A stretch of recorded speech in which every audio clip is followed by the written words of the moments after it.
प्यारे विद्यार्थियों, मेरे वालों सारिਆਂ ਨੂੰ प्यार भरी सत श्री अकाल।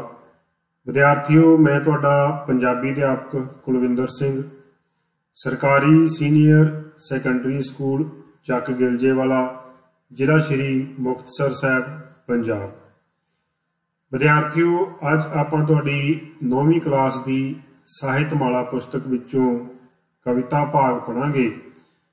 ਤੇ कविता भाग ਦੇ ਵਿੱਚੋਂ ਸਾਡੇ ਪੰਜਾਬੀ ਦੇ हरमन प्यारे लेखक प्रीतम सिंह सफीर जी ਦੀਆਂ दो कवितावां ਆਪਾਂ पढ़ांगे।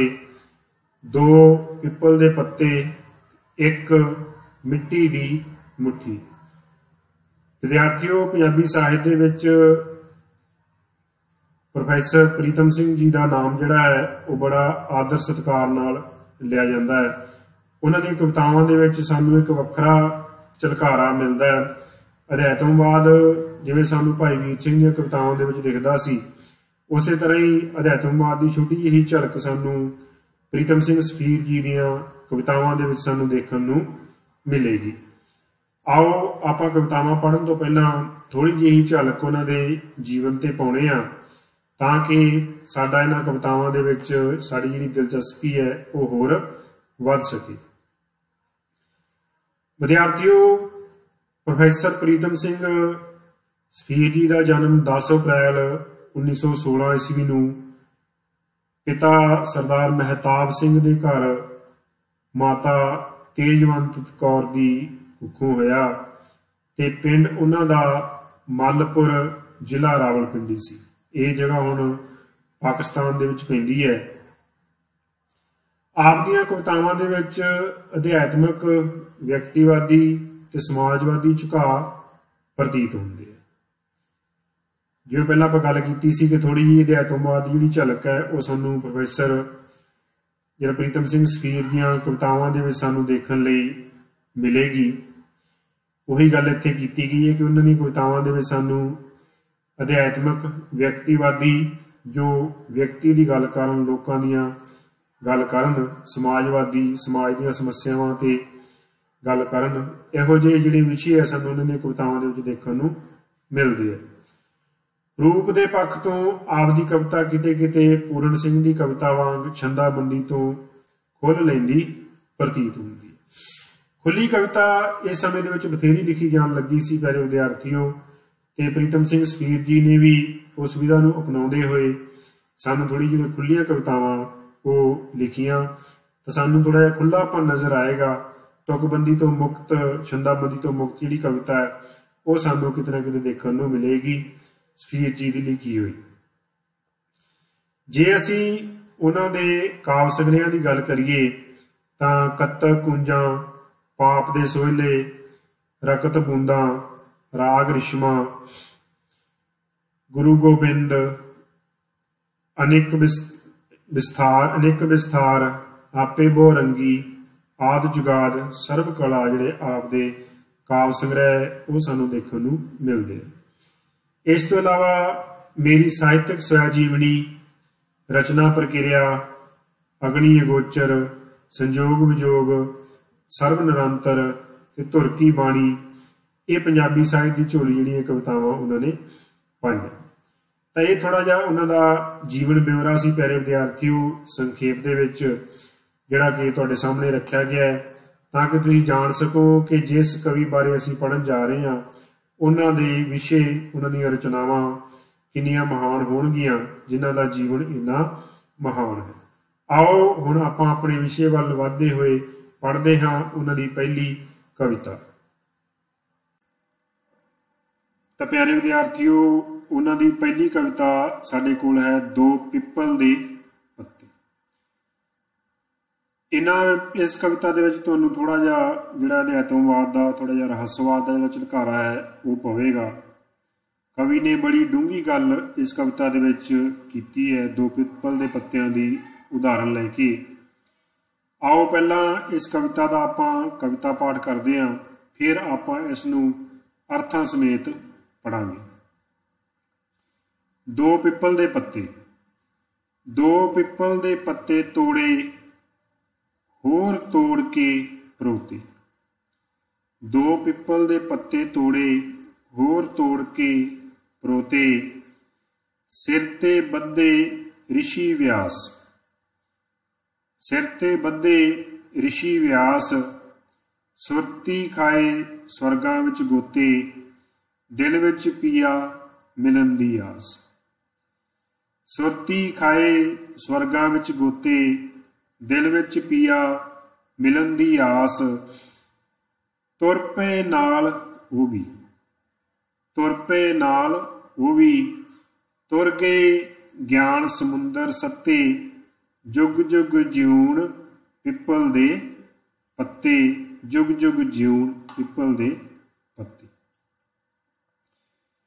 दो पिपल दे पत्ते पुंगरे, दो पिपल दे पत्ते पुंगरे, होए हिंदुस्तान, तोड़े आण किसे अणभोल, तोड़े आण किसे अणभोल, उंज तां इक्को जिहे इंसान। दो पिपल दे पत्ते पुंगरे, होए हिंदुस्तान, तोड़े आण किसे अणभोल, उंज तां इक्को जिहे इंसान। हो पिया दो मजहबां दा घोल, हो पिया दो मजहबां दा घोल, डुल्ला खून एक थां। लू लू हो गए जिम्मी दे रत्ते, लू लू हो गए जिम्मी दे रत्ते, की टुटे दो आफत दे पत्ते, की टुटे दो आफत दे पत्ते। दो पिपल दे पत्ते, दो पिपल दे पत्ते, जुड़दे कंवल प्रीत दे नाल, रल मिल झूम झूम हो चले, रल मिल झूम झूम हो चले, दो दिल चलदे इक्को चाल। डिग पए सां टाली तो थल्ले, डिग पए सां टाणी तो थल्ले, ना कोई हूर चुगे, ना कोई तुंबे, ना कोई कत्ते, रुलदे दो पिपल दे पत्ते। तो प्यारे विद्यार्थियों, ये सी कविता दो पिपल दे पत्ते। थोड़ी जी रहस्यवाद की झलक सानू इस कविता दे विच दिखदी है, पर असल दे विच कवि ने इस कविता दे विच एक बड़ा दुख दर्द बयान किया है। बहुत सारे कवि जिवें तुहानूं अमृता प्रीतम जी उन्होंने कवितावां दे विच भी जिहड़ी 47 की वंड का दर्द सीगा वो देखने को मिलूगा, क्योंकि उदों लोग जिहड़े हिंदू मुसलमान दे विच वंड दिते गए तो उन्होंने आपसी जिहड़े धार्मिक झगड़े है वो झगड़े होए, वो झगड़े होने तो बाद बहुत सारे लोगों को अपनी जानां गवाउणियां पईआं। उन्हां ही हालातां की गल इत्थे प्रोफैसर प्रीतम सिंह जी ने की है कि किस तरह वो आपस में वंडे गए तो दो पिपल के पत्तों की तरह, क्योंकि पिपल के पत्ते एक उन्होंने एक चिन्ह के तौर पर वरते है कि किवें वो इकट्ठे रहिंदे है, दोवें रल के दूजिਆਂ ਨੂੰ छां करते हैं, रल के ही हवा दिंदे है तो रल के ही वो छान बनते हैं पिपल की। तो उन्होंने जिहड़ा एक है वो बड़ा प्रेरणादायक हुंदा। उवें ही ये जिहड़े लोग है बड़े इकट्ठे रहन वाले सी ते इन्हां दा एका भी बड़ा प्रेरणादायक सीगा, पर हालात कुछ ऐसे बने कि उन्हां नूं इन्ने हालातां दे विचों गुजरदे होए आपसी वंड चों गुजरना पिया। आओ आपां इस कविता की प्रसंग सहित व्याख्या भी करते हैं ते तां कि परीक्षा की दृष्टि तो तुसीं इस नूं तैयार कर सको। की लिखदे है साडे प्रीतम सिंह जी, दो पिपल दे पत्ते, दो पिपल दे पत्ते तोड़े, होर तोड़ के परोते, सिर ते बद्धे ऋषि व्यास। इत्थे साडे महान ऋषि वेदां दे ज्ञाता ऋषि व्यास जी की जिहड़ी गलबात है वो की गई है कि उन्होंने दो पिपल के पत्ते तोड़े तो उन्होंने तोड़ के परो दिता, जोड़ दिता ते दोवां नूं बड़े प्यार सत्कार मान दे नाल अपने सिर ते बन लिया, भाव उन्होंने इकट्ठे कर लिया। दो पिपल के पत्तों तो भाव इत्थे हिंदू ते मुसलमान तो लिया गया है। तां ऋषि व्यास ने पत्ते तोड़ के उन्होंने जोड़ के बन के प्रेम नाल अपने सिर ते बन लिया तो आनंदित हो गए। तो की हो गया, उन्होंने आनंदित होने तो बाद सुरती खाए स्वर्गां विच गोते। उन्हों की जिहड़ी सुरती है स्वर्गां दे विच गोते खान लगी, एक अलग दुनिया दे विच वो चले गए। उन्होंने जिहड़ियां भावनावां अलग दुनिया दे विच चलियां गईयां। दिल विच पिया मिलन दी आस, ते उन्होंने मन दे विच एक जिहड़ी चिणग सीगी, जिहड़ी अगन उन्होंने मन दे विच जलदी पई सी परमात्मा नूं मिलन दी, उन्होंने पाउण दी।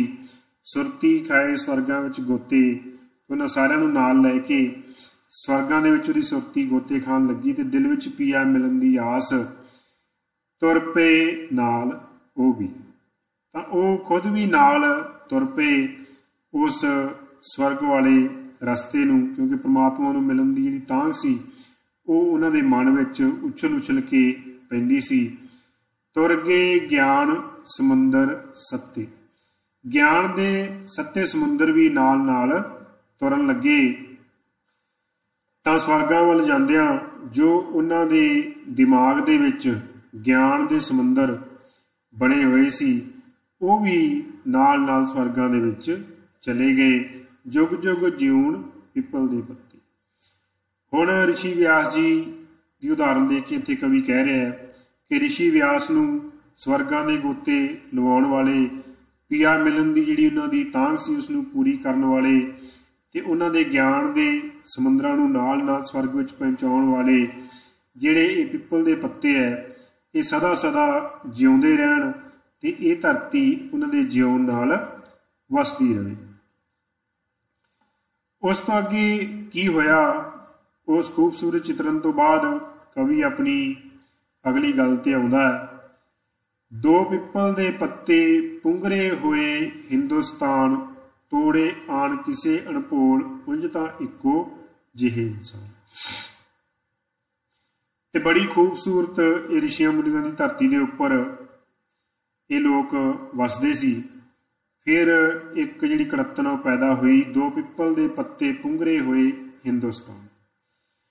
वो हौली जिहड़े इकट्ठे वसदे सी इकट्ठे हिंदुस्तान दे विच, उन्हां दे विच एक तरेड़ आ गई, तोड़े आन किसे अणभोल। वो अणभोल ही रहे, शांत ही रहे, उन्होंने पता ही नहीं लग्या कि उन्होंने की जिहड़ी घटना है वो वापर गई। तो किसी ने आके उन्हां दी एकता नूं तोड़ दिता, उन्होंने अलग अलग कर दिता।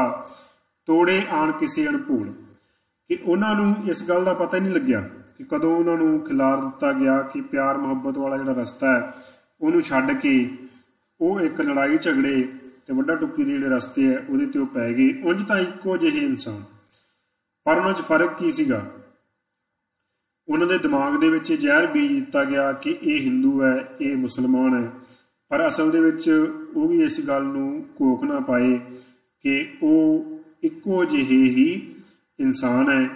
उही खून मास हड्डियां हिंदू दे विच सी, उही खून मास हड्डियां मुसलमान दे विच सी। तां ही कवि लिखदा है कि उंज तां इक्को जिहे इंसान, हो पिया दो मजहबां दा घोल, डुल्ला खून एक थां।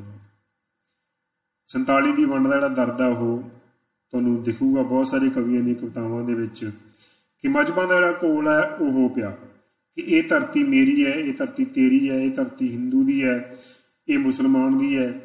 इस घोल दे विच मजहबां दा जिहड़ा घोल है वो हो पिया, जिहड़ा खून है वो डुल्लण लगा दोनों का ही। खून दोनों का ही डुलिया, चाहे वह हिंदू का सी चाहे मुसलमान का सी।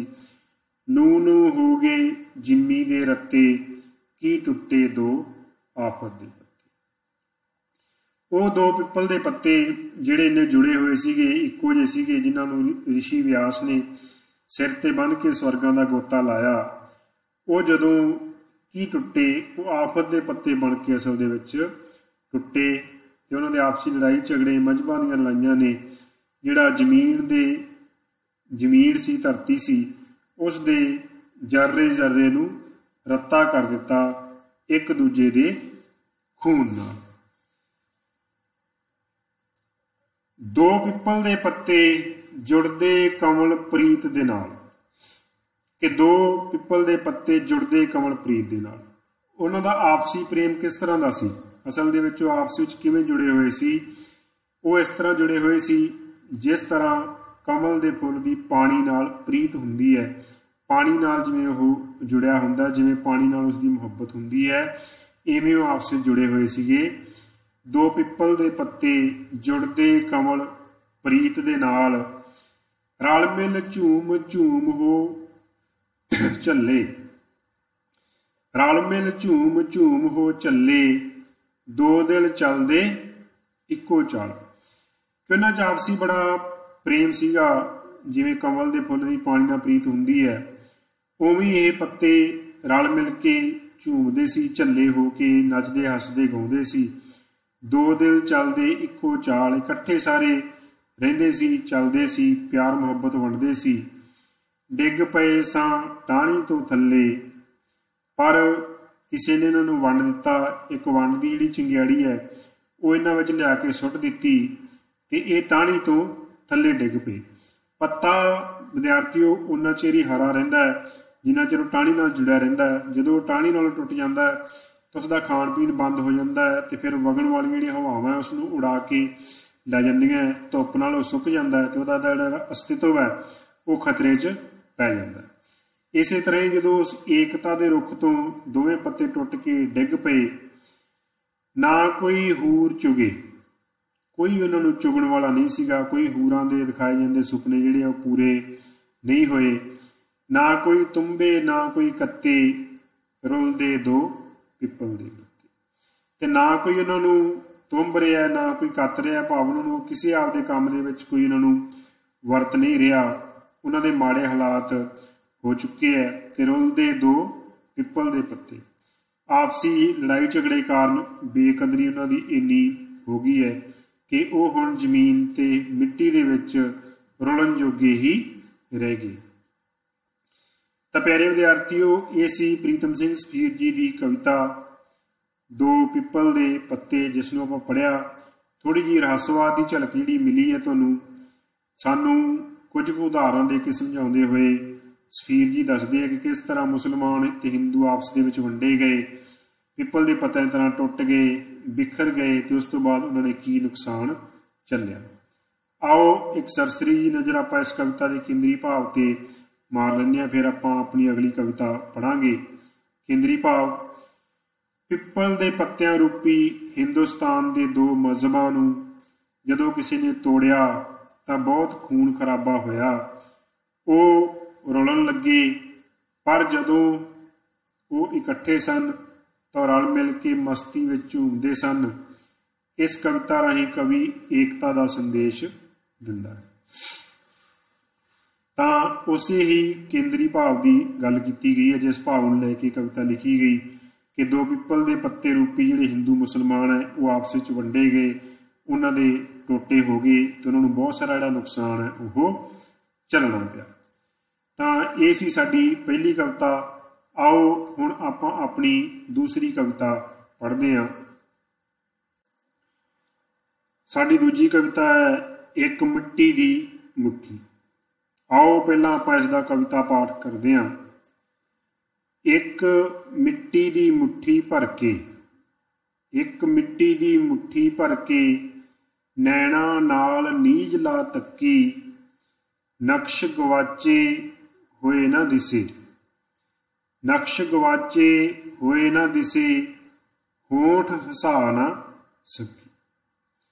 ਲੱਭ ਲੱਭ ਚਮਕੀਲੀਆਂ ਘੁੰਗਰਾਲੀਆਂ, ਨਜ਼ਰ ਸਹਿ ਕੇ ਥੱਕੀ, ਕੇਰ ਕੇਰ ਉਂਗਲਾਂ ਚੋਂ ਭੋਤੇ, ਕੂਕ ਅੰਤ ਮੈਂ ਉੱਠੀ, ਹਾਏ ਨੀ ਇੱਕ ਮਿੱਟੀ ਦੀ ਮੁੱਠੀ।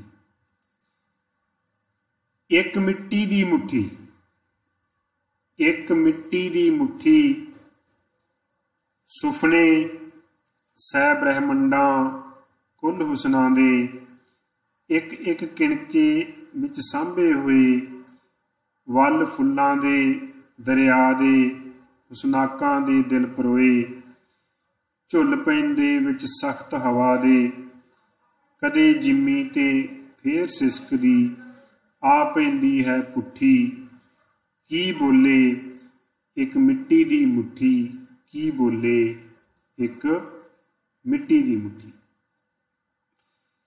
एक मिट्टी दी मुट्ठी आवे नी, एक मिट्टी दी मुट्ठी आवे नी, कोई जिंद तैनू जोड़े, वसे किसे सितारे अंदर, वसे किसे सितारे अंदर, उड़ उड़ के रूह मेरी लोड़े, होवे जे सूरजां दा मंदर, फिर ना उपासक थोड़े, होवे जे सूरजां दा मंदर, फिर ना उपासक थोड़े, ना पर हुसन ना इश्क न्याज़ां, जद तीकर जिंद रुठी, रुले पई एक मिट्टी दी मुट्ठी, रुले पई एक मिट्टी दी मुट्ठी। तो प्यारे विद्यार्थियों, ये कविता सी साडी एक मिट्टी दी मुट्ठी। ਇਹਦੇ ਵਿੱਚੋਂ ਤੁਹਾਨੂੰ ਪੂਰੀ ਰਹੱਸਵਾਦ ਦੀ ਝਲਕ ਮਿਲੂਗੀ। ਅਸਲ ਦੇ ਵਿੱਚ ਕਵੀ ਨੇ ਇੱਥੇ ਮਨੁੱਖ ਦੀ ਹੋਣੀ ਦਾ ਜ਼ਿਕਰ ਕੀਤਾ ਹੈ ਕਿ ਅਖੀਰ ਨੂੰ ਅਸੀਂ ਸਭ ਨੇ ਮਿੱਟੀ ਹੋ ਜਾਣਾ ਹੈ ਤੇ ਮਿੱਟੀ ਦੀ ਇੱਕ ਮੁੱਠ ਦੇ ਵਿੱਚ ਸਾਰੀ ਦੁਨੀਆ ਦੇ ਜਿਹੜੇ ਸੁਪਨੇ ਹੈ ਉਹ ਪਏ ਹੋਏ ਹੈ, ਪਰ ਉਹ ਮਰ ਚੁੱਕੇ ਹੈ, ਖਤਮ ਹੋ ਚੁੱਕੇ ਹੈ, ਨਿਰਜੀਵ ਹੋ ਚੁੱਕੇ ਹੈ। आओ आप थोड़ा जिहा इस कविता नूं पढ़ते हैं। एक मिट्टी दी मुट्ठी भर के नैणा नाल नीज ला तकी। कवि कहता है कि उसने एक मिट्टी दी मुट्ठ भरी ते अपनी अखां दे नाल बड़ा नूं नीज ला के रीझ ला के उसनूं तक्या। नैणा नाल नीज ला तकी, नक्श गवाचे होए ना दिसे। पर उहदे विच हज़ारां ही इंसान जिहड़े इस धरती तो चले गए, मर के खत्म हो गए, उन्हां दे गवाचे हुए नैन मैनू किते ना दिसे, होंठ हसा ना सकी ते वो मेरे होंठां नूं हसा ना सकी, क्योंकि जिहड़े गवाचे हुए लोग सीगे उन्हां दा कोई परछावां, उन्हां दी कोई गलबात, उन्हां दे कोई नैन नक्श मैनू उस मिट्टी दे विचों नहीं दिखे। हालांकि मैनू पता सी कि वो सारे इसे मिट्टी दे विच ही रल गए है। आखिर होना मिट्टी बंदियां वाली गल दी तरह कि सारे मिट्टी बन गए है, पर इस मिट्टी दे विचों उन्हां दे जिहड़े नैन है वो दिखाई नहीं दिंदे। लब लब चमकीलियां घुंघरालियां नज़र सह के थकी। कि जदों जिउंदा होया मनुख बड़ा कुछ करता है, वो चमकीलियां घुंघरालियां उहदियां पहनणियां खाणियां आदतां बथेरा कुछ करता है, पर उस मिट्टी दी मुट्ठी दे विचों उसदे कोई शौक नज़ारे जीवन दे माणे होए आनंद किते भी कवि कहंदा कि मैनू दिख नहीं रहे। केर केर उंगलां चों पोते, कूक अंत मैं उठी, हाय नी एक मिट्टी दी मुट्ठी। मैं कूक कूक के लभ लभ के आपदे हत्थां दे विचों केर केर के भी देखिया। जिवें कई वारी आपां मिट्टी नूं फरोड़ फरोड़ के देखदे हां कि थोड़ी थोड़ी मैं केर के देखी कि मैनू शायद किसी दा गवाचा होया नैन नक्शे दे विचों लभ जावे, पर मैनू उहदे विचों कुछ भी नहीं लभ्या। एक मिट्टी दी मुट्ठी सुपने सै ब्रह्मंडां कुल हुसनां दे एक एक किणके विच सांभे हुए। मिट्टी दी मुट्ठी दे विच जिहड़े किणके रेते दे उहदे विच 100 ब्रह्मंडां दे सुपने जिहड़े उन्हां इंसानां ने देखे होणगे, जिहड़े कि इस धरती ते आए ते अखीर वो मिट्टी हो के चले गए, वो सानू किते भी इत्थे दिखाई नहीं दिंदे। उन्हां ब्रह्मंडां दे हुसनां दे प्यार मुहब्बतां दे जिहड़े सुपने है वो सानू इन्हां किणकियां दे विचों नहीं लभे। वल फुल्लां दे दरिया दे हुसनाकां दे दिल परोए। प्यार मुहब्बत नाल भरे हुए जिहड़े फुल दरिया हुसन जिहड़े सानू किते भी सानू इत्थे नहीं लभे। झुल पैंदे विच सख्त हवा दे, कदे जिम्मी ते फेर सिसकदी, आ पैंदी है पुट्ठी, की बोले एक मिट्टी दी मुट्ठी। कदे तेज हवा आउंदी है ते उस हवा दे विच मिट्टी उड़दी है ते इस मिट्टी दे किणकियां दे विच वो सुपने जिहड़े मिट्टी हो गए उन्हां मनुखां दे उड़ पैंदे है, पर फिर पुट्ठे आके इस धरती ते डिगदे है। फिर वो मिट्टी दी मुट्ठी सिसकदी है, पर वो तां निर्जीव हो चुकी है, उहदे विच हुण कुछ नहीं बचिया। एक मिट्टी दी मुट्ठी आवे नी, कोई जिंद तैनू जोड़े, वसे किसे सितारे अंदर, उड़ उड़ के रूह मेरी लोड़े। कि मिट्टी दी मुठीए कोई जिंद आवे, क्योंकि जे जीवन आ गया तो फिर ही उसने चलना है, कि उस मिट्टी की मुट्ठी दे विच कोई जीवन आवे, उसनूं जोड़े, उसनूं रचनावे, फिर वो दोबारा इंसान बन जाए। पर यह सिर्फ एक कल्पनावां है, कल्पनावां कदे पूरीआं नहीं हो सकदियां। वसे किसी सितारे अंदर उड़ उड़ के रूह मेरी लोड़े, तो फिर उही जिंद किसी सितारे के अंदर वसे, तो मेरी जिंद जिहड़ी है उड़ उड़ के इसनूं लोड़दी है। होवे जो सोझां दा मंदर फिर ना वो पा सकत होणे, पर जे अजिहा हो जाए उस मिट्टी की मुट्ठी दे विच जान पै जाए तो सोझ सहज प्यारां दा मंदिर बन जाए, तो फिर उस मंदिर नूं पूजन वाले बहुत मिल जाणगे। पर ना हुसन ना इश्क न्याजा जाती कर जिंद रूठी, पर जिन्ना चिर जिंद रूठी हुई है, जीवन नहीं है उस मिट्टी की मुट्ठी दे विच, उन्ना चिर इन्हां चीज़ां दा कोई फायदा नहीं। कोई हुसन इश्क न्याजा कुछ नहीं बनना, बस साडे बल्ले एक पछतावा है, रुले पई एक मिट्टी की मुट्ठी, वो मिट्टी की मुट्ठी उत्थे ही रुल रही है। तो इस कविता राही कवि ये संदेश दिंदा है कि सब कुछ साडे सुपने, साडियां सोचां, साडे पहरावे, साडियां तरक्कियां, साडा जीवन सब कुछ मिट्टी हो जाता है। तो वो मिट्टी इन्नी निर्जीव हो जाती है कि उस मिट्टी नूं जदों चक के देखते हैं तो उहदे किणकियां दे विचों सानूं जिहड़ा जीवन है साडा जीवन भी दिखाई नहीं दिंदा, कि इन्ने जिहड़े बुरे हालात हो जाते हैं। सानूं पता है कि इन्ने इंसान दुनिया ते आए तो मिट्टी हो गए, पर जे असी उस मिट्टी नूं चक के फरोल के देखांगे तो उन्हां इंसानां दी सानूं किते भी जिहड़ी झलक है वो नहीं मिलनी। तो ये सी साडी कविता एक मिट्टी की मुट्ठी। आओ आपां एक सरसरी जही नज़र इसके केंद्री भाव ते भी मार लैने आ। केंद्री भाव प्यारे विद्यार्थियों इसका ये बनता है, मिट्टी की एक मुट्ठी विच हज़ारां लोकां दे नक्श गुआचे हुए हैं, पर नीज नाल देखिया भी वो लभदे नहीं वो लभणे लाल गुआचे ते मिट्टी ना फरोल जोगिया। मिट्टी की एक मुट्ठी विच हज़ारां लोकां दे नक्श गुआचे हुए हैं, पर नीज नाल देखिया वो लभदे नहीं। मिट्टी बंदा भी मिट्टी की मुठ है, जदों इस विच जान हुंदी है तो यह हौमे विच फस जाता है। तो इस कविता दे विच सानूं यही संदेश दिता गया है कि हज़ारां लोग इत्थे आए तो सारे मिट्टी हो गए। उस मिट्टी की मुठ नूं भर के देखियो मिट्टी की मुठ दे विच तुहानूं कोई उहदे विचों लभदा नहीं लभना। इसे तरह ही असीं भी एक दिन मिट्टी हो जाना है, असीं कितों भी नहीं लभना। तो सानूं अपना जिहड़ा हौमे हंकार सारा त्याग के सानूं आपदा रहना चाहिए। यही जिहड़ा संदेश है इस कविता दे विच दिता गया है। तो उम्मीद है तुसीं जरूर इसनूं ध्यान नाल सुनिया होवेगा। तो तुसीं इसनूं पढ़िओ, इसकी प्रशंसा ते व्याख्या करके देखियो, छोटे प्रश्न भी करियो, प्रीखिया की दृष्टि तो भी इसनूं तैयार करियो। मेरे वल्लों सारे ही विद्यार्थियों का बहुत बहुत धन्यवाद।